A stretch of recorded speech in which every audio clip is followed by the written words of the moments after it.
Hello, welcome back. I'm glad you joined us. Today we're going to talk about priority setting and goal setting.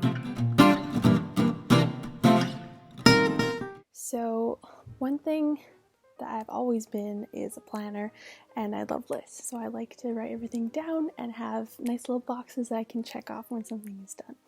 And so with all the stuff that's been going on recently, I've been finding myself really stressed and overwhelmed with all the different things that I have on my list and all the things that I need to do.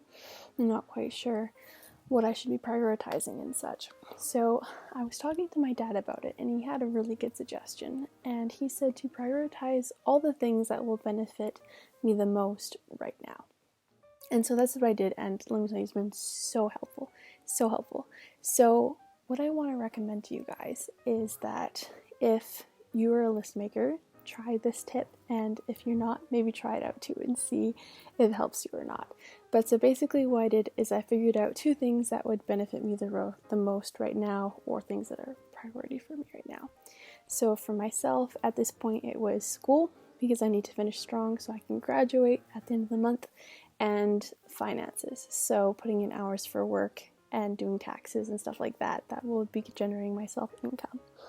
So for the month of April, those are the things that are my priorities. And then also what I've done is I've written out a little cue card that has my goals. So my goals are, for 1 is school, 2 is the new workout program I started, so that, and the 3rd one is being present with people.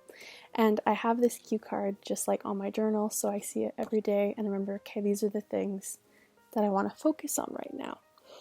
And so another recommendation I have is when you're writing that list, to write down the small things that you can check off. So if you're the type of person who writes a to-do list every day, write the things out like have lunch or go to class, because then those are easy things to check off and you feel accomplished. And now when you do that, you feel successful, you feel like you've achieved something. And I find that for myself, if I'm not checking things off, then I can get discouraged really easily. And I'm like, hey, I didn't do enough, or I didn't do a lot. And so putting those easy things on the list gives you motivation to get the rest of those things done as well. So the other thing I want to mention is to challenge yourself. So to push yourself to do better, to do more in a day, whatever it is.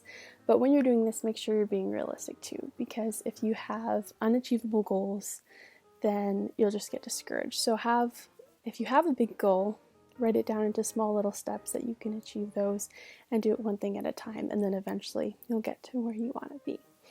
And then the last tip that I have is make sure you're taking time to do things that fuel you up.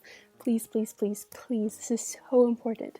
So if that's journaling, if that's doing music, if that's working out or going for a walk, whatever it is, make sure you schedule in time to do those things too. This is so important, because you need to do things that are giving you energy too, and then you can be more successful in the things that you have to do, but then you're still taking care of yourself, so then you can be more present with whatever you're doing and invest in the people around you as well. So those are my thoughts and tips for today. Thank you for watching. I hope something here was helpful.